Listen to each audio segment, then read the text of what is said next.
Bom dia, meus queridos, como vocês estão? Como estão cada um de vocês nesse momento tão difícil, mas tão importante para cada um de nós? Gostaria que você, sei que agora que horário é agora? Deixa eu ver, são 11h20 do dia 7 de abril. 11h20 do dia 7 de abril, eu quero convidar você para estarmos alguns minutinhos. Eu sei que muitas pessoas estão preparando o almoço agora, estão em casa, estão em família, e nesse momento, então, que você está em família, que você está em casa, eu quero convidar você para poder meditar um pouquinho neste tema que foi colocado aí como descrição do vídeo. O Senhor não te deixará, o Senhor não vai te deixar só. São momentos que são difíceis, que nós estamos atravessando essa crise, entre aspas, que foi tanto provocada vindo lá da China, quanto provocada pelos governos estaduais, que trouxeram privação para todas as pessoas. Não diminua o poder da infectologia do vírus, mas eu entendo que muitas pessoas estão tendo privações muito maiores. Muitas pessoas que estão e necessitam pagar dívidas, cumprir com os seus compromissos, e hoje estão cerceadas desse direito. Por quê? Porque lhes falta o dinheiro, lhes falta a provisão, lhes falta o suprimento, e elas olham para um lado, olham para o outro lado e não sabem como tirar. E às vezes a pessoa é um comerciante, é alguém que depende do comércio para vender seus produtos, para transferir os seus produtos para determinados ambientes de trabalho, então, e não tem podido. Por quê? Porque elas não podem trabalhar. Mas eu quero dizer para você uma palavra de Deus, quero trazer uma palavra de Deus muito importante para você, aqui de Deuteronômio capítulo 31 e versos 6. 31 e 6. Sede fortes e corajosos, não temais, nem vos atemorizeis diante deles, porque o Senhor, o vosso Deus, é quem vai convosco, não vos deixará e não vos desamparará, nem vos desamparará. Foram as palavras de Moisés, ali em Deuteronômio capítulo 31, falando para Josué. O Senhor tinha ordenado que Moisés não ia entrar na terra, então Deus tinha os seus motivos para que Moisés não entrasse na terra, mas Moisés viu de cara assim um sucessor que estava perto dele, que estavam, tanto Josué quanto Caleb estavam juntos ali, e então ele deu uma palavra de fé, uma palavra de força: sede fortes e corajosos, não temais e não vos atemorizeis diante deles, porque o Senhor vosso Deus, o Senhor é quem vai convosco e não vos deixará e nem vos desamparará. Então a palavra que eu tenho para você é esta: que o Senhor não vai te deixar. Mesmo diante desta adversidade, dessa crise, destes problemas, destes enfrentamentos, das dificuldades que você está passando na sua casa, na sua empresa, nos seus negócios, no seu emprego, as dificuldades que você tem como profissional liberal de vender o seu produto, de fabricar o seu produto, de entregar o seu produto. Então, são muitas as dificuldades nesse tempo, mas a Bíblia diz que maior é aquele que está em nós do que aquele que está no mundo. A palavra de Deus diz aqui: sede fortes e corajosos. Então, para ser forte e também, ao mesmo tempo, ser corajoso, então são dois predicados, duas qualidades que temos que ter. Nós temos que ser corajosos e temos que ter força. Nós temos que ter vontade, não temos que estar abatidos nos nossos sentimentos, na nossa vontade, nas nossas emoções, e são tantas as coisas que nos abatem muitas vezes, que nós nos sentimos com dificuldades muitas vezes de se levantar. Não chegou aquele tempo, aqueles momentos que você olha para um lado, olha para outro e parece que tu não vê solução. Você está em casa, parece que tu já fez tudo o que tinha que fazer. Você já arrumou o jardim, já roçou a grama, já ajudou a arrumar a casa, já inventou fazer artesanato, já tentou fazer de tudo em casa e acabou e não tem mais o que fazer?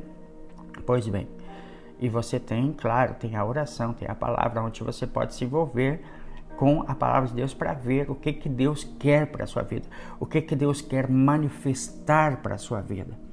E agora, quando você está a sós com Deus, você pode ter grandes ideias.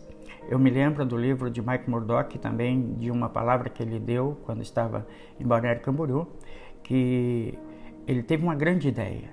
Como que ele teve essa grande ideia? Ele tinha o seu acesso diário ao quarto de oração, ele tinha uma vida regular diante de Deus de oração, e lá naquele quarto de oração, ele orou ao Senhor, ele estava orando a Deus, ele orava muito no Espírito Santo, ele estava em contato direto com Deus naquele quarto de oração. Eu estou falando de Mike Murdock, um grande escritor de livros com best-sellers e tal.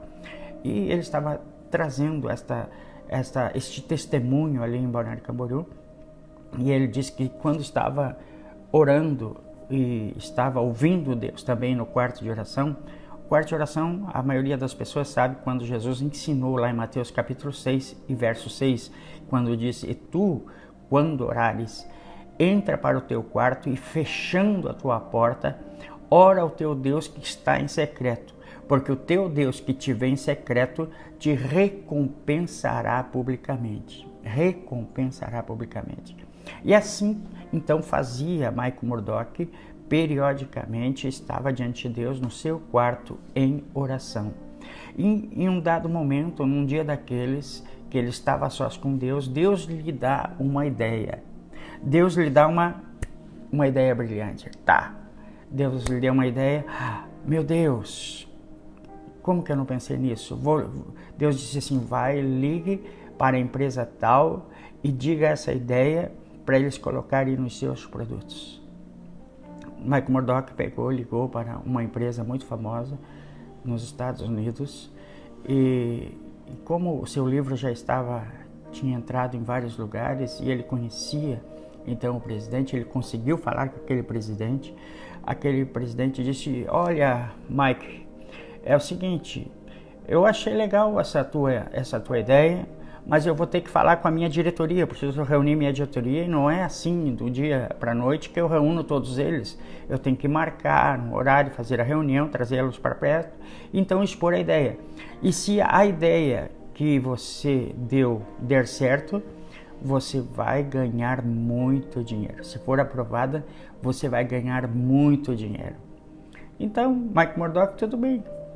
Foi o senhor que me deu essa ideia, e vocês vão implantar nos produtos de vocês, e vocês vão ficar poderosos na terra. No mundo vocês vão ficar poderosos. Mike Murdock esqueceu, continuou a vida dele normal, continuou pregando a palavra, continuou indo para lá, para cá, recebendo os convites, viajando e tal. E a cabo de 3 meses ele recebe uma ligação. Ele recebe uma ligação de um presidente de uma grande empresa nos Estados Unidos e dizendo para ele: olha, seu Mike, lembra de mim? Eu sou fulano de tal, da empresa tal. Depois já descobri qual é a empresa. Sabe aquela ideia que tu passou? Eu não te deixei sem resposta. E eu estou te ligando para te dar a resposta. Seja sim ou seja não, mas eu vou te dar uma resposta. E sabe qual foi? Seu Mike, a sua ideia foi generosamente aprovada por toda a nossa diretoria. E ela vai ser implantada nos produtos, na marca. E uma outra coisa, espere que você vai receber, eu calculo anualmente, nessa incorporação junto à marca, você vai receber em torno de 28 milhões de dólares anuais. Ele, meu Deus, glorificado seja o nome do Senhor. E tem mais uma outra coisa. Eu não sei que carro você está andando, mas todo ano você vai receber uma Mercedes, uma BMW. Você faça o que você quiser com o teu carro usado. Todo ano você vai receber um carro da BMW e um Mercedes novinho, zerinho. E depois que passar um ano, você faz o que quiser com os teus carros usados. Isso é tremendo, isso é tremendo. Tudo por causa de uma ideia que Deus deu para aquela pessoa, para Mike Murdock, no quarto de oração, no seu momento de oração, no seu momento de reflexão junto com Deus. E a gente pensa que Quando nós não temos nada para fazer, é o sinal que não tem nada para fazer. É sinal que é um vácuo, que é uma lacuna no tempo, que é um desperdício, que é um azarume, uma coisa dessa. Mas é nestes momentos que Deus quer revelar grandes ideias. Uma vez entrevistaram, não sei se foi o Bill Gates ou foi o Steve Jobs, mas se eu estou errado, digita ali e me diz. E qual é a tua dica para que uma pessoa ganhe muito dinheiro? E ele disse, a primeira dica que eu dou para você é: tenha uma grande ideia. Tenha uma grande ideia. E se você tiver uma grande ideia, você vai ganhar muito dinheiro. Você vai ganhar muito dinheiro, você vai ser muito próspero, você vai ter muitas pessoas te procurando, atrás de você, os holofotes todos irão para cima de você, porque você teve uma grande ideia. Mas daí o repórter perguntou para ele, mas se eu não tiver uma grande ideia, se essa grande ideia não chegou, então, ele disse, a segunda hipótese, então, compre uma franquia daquele que teve uma grande ideia, que daí você vai ganhar um pedacinho da grande fortuna daquele que teve uma grande ideia. Oh, glória a Deus! Como é importante aproveitarmos este tempo para refletirmos e para estarmos a sós com Deus e para recebermos dele orientações que serão necessárias para compor o nosso futuro, compor as nossas vitórias, para nos levar mais adiante. É um tempo de luta, de privação, mas não é tempo de ficarmos resmungando e tão abatidos ao ponto de perdermos a consciência, o pensamento, a vontade de orar, a vontade de buscar a Deus, a vontade de estar perto de Deus. Nada disso pode roubar a paz dentro de você. É um momento de reflexão, sim. É um momento mais de ir para o quarto de oração e ali falar com Deus. Deus, o que tu tem para minha vida nesse tempo, Senhor? Quais são as alternativas que tu tem para minha vida, Senhor? Deus, me dá um escape, me dá uma direção, me dá um caminho, Senhor. Me dá uma ideia extraordinária aqui, Senhor. Porque a palavra de Deus diz assim, as coisas que o olho não viu, que o ouvido não ouviu e que ainda não penetraram o coração humano, são as coisas que Deus tem preparado para aqueles que o amam. Tem preparado para mim e para você. Mas por que então eu não consigo, eu não recebo, eu não enxergo? Porque você não busca, porque você e eu muitas vezes não o buscamos. Não, porque existem coisas profundas e ocultas, tesouros, mistérios que não foram ainda buscados, que não foram ainda achados, que ainda precisam ser achados e que Deus quer que você ache, que eu venha achar esse tesouro escondido, coisas que o olho não viu, que o ouvido não ouviu e que ainda não penetraram no coração do homem. São estas as coisas que Deus tem preparado para aqueles que o amam. Então, se eu amo a Deus, eu vou procurar. A Bíblia diz que o reino de Deus é como um tesouro escondido num campo que um homem, vendendo tudo que tem, compra aquele campo e parte em busca daquele tesouro. Aleluias! Sabe, é isso. Você e eu precisamos ir em busca desse tesouro. Não há nada mais valioso, mais importante do que ir em busca desse tesouro, destas coisas escondidas, destes mistérios não revelados, aquelas coisas que Deus tem para mim e para a sua vida, que são conquistadas a partir de uma obra revelada. A Bíblia diz, então eu vou revelar a você publicamente. Vai, entra para o teu quarto e fechando as tuas distrações, os teus apegos, as coisas que te atemorizam, as coisas que assombram a sua mente, feche a porta destes pensamentos ruins e contrários, destas falas incoerentes, adversas, que não compõem a verdadeira palavra de um homem de Deus, de uma mulher de Deus, daquele que quer viver abundantemente a bênção do Senhor.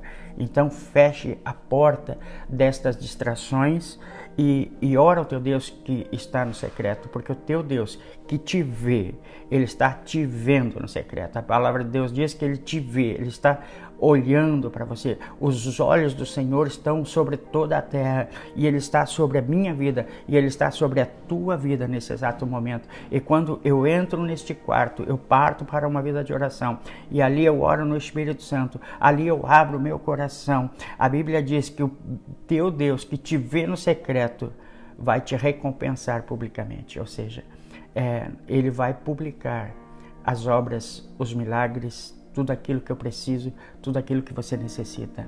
Então, sede fortes e corajosos, não temais, não tenham medo, e nem vos atemorizeis diante deles, porque o Senhor vosso Deus é quem vai convosco, não vos deixará. O Senhor não te deixará e nem te desamparará, diz a palavra de Deuteronômio 31:6.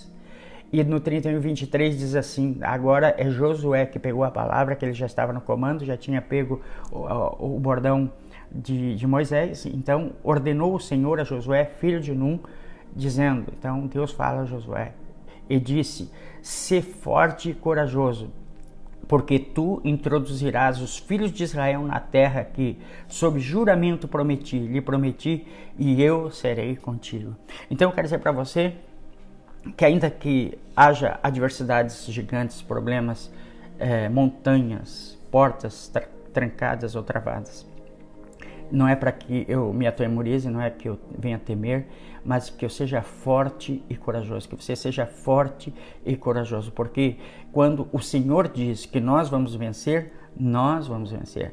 Quando Ele diz que eu já sou vitorioso, que eu tenho a vitória, eu tenho a vitória. Ninguém pode mudar uma palavra que vem de Deus. Então, eu preciso crer nesta palavra. A Bíblia diz que sem fé é impossível, Hebreus 11:6, sem fé é impossível agradar a Deus ou agradar-lhe. É impossível agradar a Deus, porque é necessário que aquele que se aproxima de Deus creia que Ele existe e que Ele é galardoador, ou seja, o que a palavra de Deus diz, que eu preciso, quando for a Deus, quando estiver em Deus, eu preciso crer que Ele tem tudo aquilo que diz ter e que Ele é capaz de me dar tudo aquilo que disse que me daria. Então, tudo aquilo que Ele falou que faria, Ele fará sobre a minha vida. Então, a fé é exatamente isso, é crer naquilo que Deus diz sobre a minha vida e tomar posse pela fé, viver no sobrenatural de Deus. E isso não se explica, porque nós sabemos que 2 e 2 são 4, e como eu vou poder mudar esta regra onde a matemática diz que 2 e 2 é 4. Mas quando 2 e 2, 2 mais 2, são colocados na mão de Deus, eles se transformam em qualquer número extraordinário. Quando nós colocamos o nosso racional, 2 mais 2, os nossos impossíveis diante de Deus, Ele transforma em qualquer número. Lembra-se do milagre dos 5 pães e dos 2 peixes? Eles não seriam transformados e o milagre da multiplicação não aconteceria enquanto aqueles 5 pães estivessem na mão daquele menino que estava com os pães e os peixes.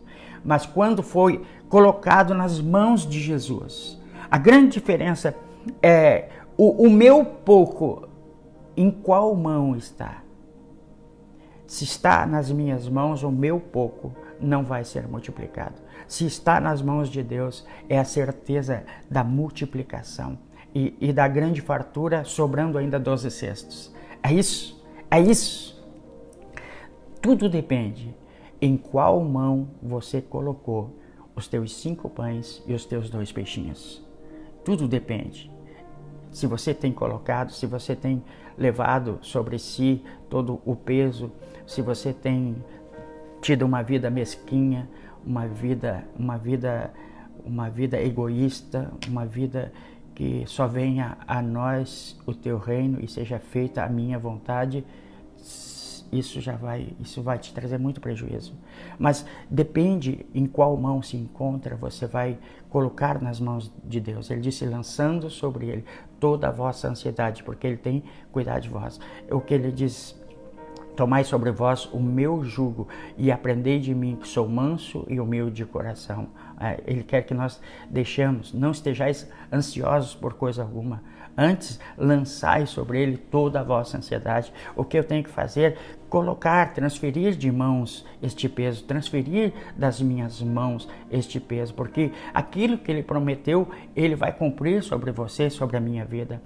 Mais um texto para você, o que diz Isaías 41:10. E por que tantos textos do Velho Testamento? Por quê? Porque eles têm uma base profunda, porque eles são proféticos, são homens proféticos, são homens que falam o futuro.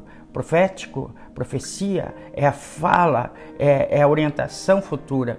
E quando você lê o Velho Testamento, ele está falando de nós. Mas já passou, já caducou, é a velha lei. Não. Os profetas sempre profetizavam para frente. O que já aconteceu já foi, já era. Mas a profecia sempre aponta. O profeta messiânico, Isaías, não profetizou lá no capítulo 9 de Isaías? Ele profetizou Jesus ali. Um filho vos nasceu, um filho se vos deu, e o seu nome e o principado está sobre os seus homens. Seu nome será maravilhoso, Deus forte, príncipe da paz, Pai da eternidade, e assim. Então, ele profetizava, então, por que você olha para o Velho Testamento? Porque é a profecia que vai se cumprir na minha vida. Então, quando eu falo uma palavra de Deuteronômio, sede fortes e corajosos, eu estou falando para você, Deus está falando para você ser forte, ser corajoso, para você não temer, nem se atemorizar diante das adversidades, dos problemas, porque o vosso Deus, porque o meu Deus, a quem nós servimos, ele vai conosco e vai nos ajudar, vai lutar as nossas guerras. Não tem aquela canção, Assim que eu luto minhas guerras, agora esqueci o nome dele lá, Assim que eu luto minhas guerras, né? Parece que eu estou cercado, mas sou guardado por ti, ó Deus. Parece que estou cercado, mas eu sou cuidado por Jesus. Eu sou cuidado por Deus. Parece que as coisas estão cercadas. Parece que o inimigo está à volta, né? Mas nada disso vai contra você. Não temas agora. Isaías 41:10 e 13, versos 13 ao 13. Não temas, porque eu sou contigo. Não te assombres, porque eu sou o teu Deus. Eu te fortaleço, eu te ajudo, eu te sustento com a minha destra fiel. Eis que envergonhados e confundidos serão todos os que estão indignados contra ti, serão reduzidos a nada, e os que contenderem contigo perecerão. Aos que pelejam contra ti, buscá-los-ás, porém não os achará. Serão reduzidos a nada, e a coisa de nenhum valor os que fazem guerra contra ti, porque eu, Senhor, teu Deus, te tomo pela tua mão direita e te digo, não temas, eu te ajudo. Eu te ajudo. O Senhor não te deixará. O Senhor não te deixará. Ele não te deixará. Não te deixará. Tem uma canção, né? Não me deixará. Ele não me deixará. Ele não te deixará. Ele não te deixará. Ele está contigo. Por mais que venha coisas, é o Senhor que está profetizando sobre a sua vida. É o Senhor. Quando Davi estava numa aflição, estava achando que as coisas estavam todas contra a vida dele, o Salmos 121 diz assim, eleva os meus olhos para os montes, de onde me virá o socorro? O meu socorro vem do Senhor, que fez os céus e a terra.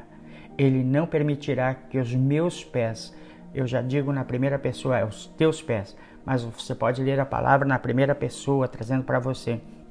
E é assim que eu vou ler esse texto. Eleva os meus olhos para os montes, de onde virá o meu socorro? O meu socorro vem do Senhor, que fez os céus e a terra. Ele não permitirá que os meus pés vacilem. Diga aí onde você está. O Senhor não permitirá que os meus pés vacilem. Ele não dormirá, nem aquele que me guarda não dormirá. Aquele que me guarda não dormirá em nenhum momento. É certo que não dormita e nem dorme o guarda de Israel. O Senhor é quem me guarda. O Senhor é a minha sombra, a minha direita. A minha sombra, o Senhor é a minha sombra, é o meu alento, né? O que diz Salmo 91, aquele que habita na sombra, no esconderijo do Altíssimo, a sombra do Onipotente descansará. A sombra do Onipotente descansará. Então, quando a gente vai, né? A gente corre, né? Como diz ali de Isaías, assim como a corça, né? Anseia pelas correntes das águas. Assim suspira a minha alma por ti, ó Deus.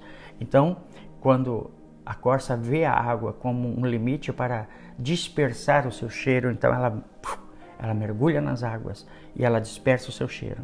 Então, eleva os meus olhos para os montes, de onde virá o meu socorro? Então, o meu socorro vem do Senhor. Então, ele não vai deixar, ele não vai dormir, ele não vai se descuidar do cuidado que ele tem comigo, com você. É certo que não dormirá. O Senhor é quem me guarda, o Senhor é a minha sombra à minha direita. De dia, o sol não me molestará. De dia, não te molestará o sol. É que esse salmo está escrito na Bíblia Strong, tem os numerozinhos Strong que você clica, dá a origem do grego, do hebraico, aramaico, ali tem tudo. E essa tradução, né? A outra foi da ARC, que é aquela Bíblia Almeida revisada e corrigida. Então, o Senhor é quem te guarda, a sombra a tua, para o sol não te molestar, nem a lua de noite. O Senhor me guardará de todo mal, verso 7 do capítulo 121. Do Salmo 121. O Senhor me guardará de todo mal. Ele guardará a minha alma. O Senhor guardará a minha saída e a minha entrada desde agora e para sempre. É isso. Então o Senhor não vai te deixar. Não vai te deixar. O Senhor não vai te deixar. O Senhor está comigo, o Senhor está contigo. O Senhor não te desampara. E eu vou trazer mais um texto aqui para você. Se eu conseguir localizar aqui, enquanto eu localizo aqui para você, você precisa, e eu também preciso, da oração, não esquecer de clamar ao Senhor. Aqui eu vou achar os salmos aqui para nós, que é este, deixa eu ver, aqui, achei. Talvez você diga, mas já estamos esperando um bocado de tempo e as coisas e as portas não estão abrindo. O que está acontecendo, pastor? Então, você não perde por esperar, porque Davi fala aqui no Salmos de número 40, Salmos de Davi. Esperei confiadamente. Essa é a Bíblia Strong. Esperei com paciência na ARC, né, na Almeida Revista e Corrigida. Esperei com paciência pelo Senhor, né? Esperei confiantemente, diz esta tradução, né? Que kavá do grego, que é aguardar, que é esperar, buscar, esperar lá, esperar, aguardar ansiosamente por. Isso são as traduções do grego. Então, você espera confiantemente, com confiança, esperei com confiança, esperei confiantemente, esperei com paciência pelo Senhor, e Ele se inclinou para mim e ouviu o meu clamor, e ouviu quando clamei por socorro. Tirou-me de um charco de perdição, de um tremendal de lama, de um charco de lama, colocou-me os pés sobre uma rocha e firmou os meus passos, e pôs nos meus lábios, um novo cântico, um hino de louvor ao nosso Deus. Muitos verão estas coisas, temerão e confiarão no Senhor. Bem-aventurado o homem que põe no Senhor a sua confiança. Esta é a palavra bem rápida hoje para você. Foi demorada, mas eu quero orar agora, nesse momento, por sua vida. E eu quero que você creia no escape de Deus. Você creia no cuidado de Deus. Está difícil crer? Para muitas pessoas está muito difícil crer. Para muitas pessoas já perderam a sua estabilidade espiritual. Mas eu quero dizer para você que milagres só em tempo de bonança não é milagre. Os milagres, os verdadeiros milagres, são aqueles originados nos momentos de angústias, no momento de aflição, no momento de batalhas, de guerras. As vitórias, para ter uma vitória, você tem que ter tido um enfrentamento. E qual enfrentamento é hoje esse enfrentamento? Então, os fatos políticos que nós estamos vivendo vão acontecer. Hoje você está vendo que o governo federal está sendo afrontado pelos diversos poderes e pela mídia. E o governo legítimo, governo conquistado pelo voto, está sofrendo. E a nossa função é orar pelo presidente, que ele cumpra o seu mandato, que ele cumpra aquilo que ele foi investido para cumprir, independentemente desta força contrária, independentemente da vontade política que outros queiram. Mas se o Senhor colocou um governante no lugar, qual é a função do homem e da mulher de Deus? É honrar aquela autoridade constituída, é orar pelas autoridades constituídas, porque é Deus quem coloca, é Deus quem tira. Nós não podemos tirar aqueles os quais Deus colocou. Agora, as pessoas se mobilizam e querem mudar na marra, e nós sabemos que a família desde há muito tempo foi alvo certeiro de ataques à família. A vida foi alvo de ataque com relação ao aborto. O bem-estar das pessoas, dos jovens, da sociedade foi alvo de ataque com as tentativas múltiplas de legalização de drogas, do consumo de drogas. A cultura foi alvo desde há muito tempo de ataques, de perversão, de modificação através de conceitos, de múltiplos conceitos dos mais variados. Né? A sexualidade das pessoas foi demais atacada e assediada para mudanças desproporcionais. Então, a família, ela até hoje está sendo alvo de muitos ataques. A família, e não havia ninguém que defendesse isso, porque obedecia àqueles termos sociológicos de que todas as castas adversas sociais têm que ser incorporadas no meio e legalizadas. E a partir disso, então, esta evolução de aceitação do fim da intolerância e tal. Não que haja intolerância, mas eu tipifico os sentimentos e os desejos que se chamam, eu tipifico como pecado. Eu tipifico como assédio, distorção moral, distorção do caráter, distorção da personalidade, distorção do cérebro, dos pensamentos, da mente. Então, os desejos e a vontade, elas distorcem o caráter das pessoas, elas fazem com que as pessoas se inclinem à imoralidade, fazem com que as pessoas se inclinem para o crime, para o roubo, para os homicídios. O declínio, a distorção, o assédio social, que se chama a sociopatia, aquela ingerência feita pelo convívio com as maledicências, trazem uma distorção e um assédio na personalidade do ser humano, fazendo com que ele se modifique. Não que haja uma modificação no gênero, mas ele modifica a sua personalidade para dar vazão aos seus sentimentos, para dar sustentação, né, àquela ideia, né, e criam até igrejas para manutenir aquela condição pregressa de desvio de personalidade. Eu estudei ciência criminal um tempo.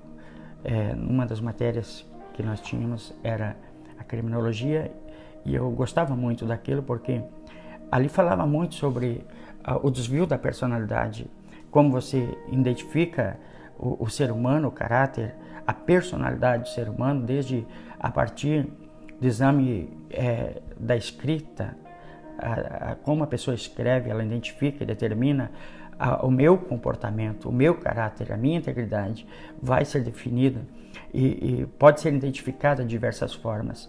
Então, o mundo, desde muito, o mundo e o Brasil especialmente, esteve imergido numa doutrinação, não só ideológica, mas uma doutrinação de desvios de personalidade e que agora estão sendo resgatados. E agora nós queremos uma nova geração, uma geração modificada, uma geração abençoada para os nossos filhos. E mesmo com todo o cuidado, muitas pessoas têm visto os seus próprios filhos se deslizando entre os seus dedos e escapando, porque há uma ingerência no colégio onde elas frequentam, no hall, nos grupos de amizades que elas têm. A linguagem que elas adotam é diferente das nossas, as condutas são diferentes. Então, como resgatar? Então, nós precisamos orar muito. Se Deus levanta alguém que é focado nos interesses da família, que é voltado na melhor qualidade de vida, e outros grupos de interesses acham que esse tipo de conduta é ultrapassada, que nós somos quadrados, que nós somos das antigas, que a ética mudou, a moral mudou, as condutas mudaram, as percepções de comportamento mudaram. E assim eles dizem que nós somos esses tipos quadrados e ultrapassados. Mas a palavra de Deus não mudou, a Bíblia não mudou, a família não mudou. Eu sei que 2 homens não conseguem fazer um filho e 2 mulheres não conseguem fazer um filho. Que uma pessoa drogada, o fim dela vai ser um confronto com a polícia e a morte, né? A Bíblia diz que o salário do pecado é a morte, mas o dom gratuito de Deus é a vida eterna. Então, o salário do pecado é a morte. Então, o que as pessoas fazem? Elas estão se programando para a morte, para a condenação, né? A condenação eterna. A Bíblia diz que aquele que crê será salvo, mas aquele que não crê será condenado. Então, mas nós estamos debaixo da graça, a graça alcança o pecador. Claro que ela vai alcançar, se ele admitir e crer em Cristo, se ele aceitar Cristo. Mas a Bíblia tem só duas opções: crer e será salvo, e se não crer será condenado. Então, a opção da graça, a opção de viver a graça, ela é buscada por aquele que quer. Eu posso viver a graça ou posso escolher a desgraça. Lá em Deuteronômio, se não me engano, 30, a Bíblia diz que eis que põe diante de vós a bênção ou a maldição, a vida ou a morte. E aí Deus fala: escolhei, pois, a vida para que vivas. Deus coloca a vida, Deus coloca a bênção, Deus coloca a bênção e coloca os dois, está aí, está disposto, porque as pessoas têm inclinação para a maldição e outras vão ter inclinação para as bênçãos quando elas decidirem querer bênçãos de Deus. Então a graça está limitada no tocante ao que eu limito, ao que você limita. Eu limito a graça quando eu escolho a maldição. Eu me aposso da bênção da graça quando eu escolho viver na plenitude da graça. Eu quero orar então por você e pelo nosso Brasil. Pai amado, se você puder, coloque a mão no seu coração ou onde tiver uma enfermidade, Deus vai te curar. Pai bendito, eu oro agora, Pai, no nome de Jesus, por esse teu filho, por essa tua filha. Deus, que tem sofrido e tem achado que tu se esqueceu, que tu não existe até, Pai. Muitos têm te culpado, Pai. Muitos têm dito que tu estás fazendo pouco caso, mas o Senhor, tu és o mesmo, Pai. Tu Tu és amor, mas também és justiça, Pai. E de algum modo o Senhor proporcionou esta oportunidade para que nós nos achegássemos mais a Ti, Senhor. E esse teu filho, Pai, quer te conhecer mais e quer ir para o quarto, ter aquelas ideias extraordinárias que eu falei, Senhor. Esse teu filho agora escolheu a bênção ao invés da maldição. Esse teu filho entendeu que o Senhor é aquilo que diz ser e que tem aquilo que diz ter e vai dar aquilo que disse que vai dar. O Senhor, esse teu filho começa a crer, começa a se encher de fé, Senhor, e eu oro por sua vida, por sua casa, por sua família, pelo seu trabalho, pelos seus negócios. Eu oro agora em nome de Jesus, Pai, que esse teu filho se encha de fé, que essa tua filha se encha de fé, que se encha do poder de Deus para crer no teu sobrenatural, nos teus escapes, nas tuas medidas de segurança, para, ó Deus, trazer socorro a esta família, para trazer socorro, Senhor.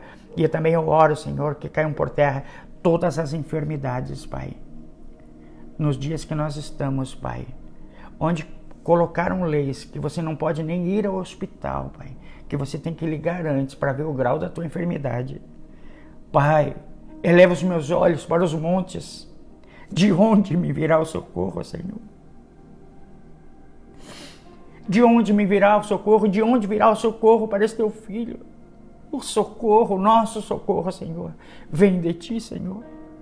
O nosso socorro, por isso os hospitais estão vazios, Senhor, porque os teus filhos nem podem acessar. Socorre esse teu filho, socorre essa tua filha, Pai. Socorre, Senhor, em nome de Jesus. Traz cura agora, Pai, que esse teu filho determine a cura, que a tua filha determine, eu sou curado no nome de Jesus. O Senhor já levou sobre si todas as minhas dores, todas as minhas enfermidades. Senhor, entra com providência na área financeira. Pai, a área financeira destes teus filhos, Pai. Pai, empilham-se carnês de todos os tipos. Deus, em nome de Jesus, abre os recursos, Senhor. Abre as janelas dos céus e derrama uma benção tal que dela vos adivinha maior abastança. Derrama a benção financeira para esse teu filho, Senhor, em nome de Jesus, e para a sua filha. Derrama as bênçãos financeiras, Pai, para eles. Oh, Deus, em nome de Jesus. Em nome de Jesus. Pai, obrigado, Senhor, pelo nosso presidente Jair Messias Bolsonaro, Pai. Obrigado, Senhor, por este homem que o Senhor levantou para governar a nossa nação.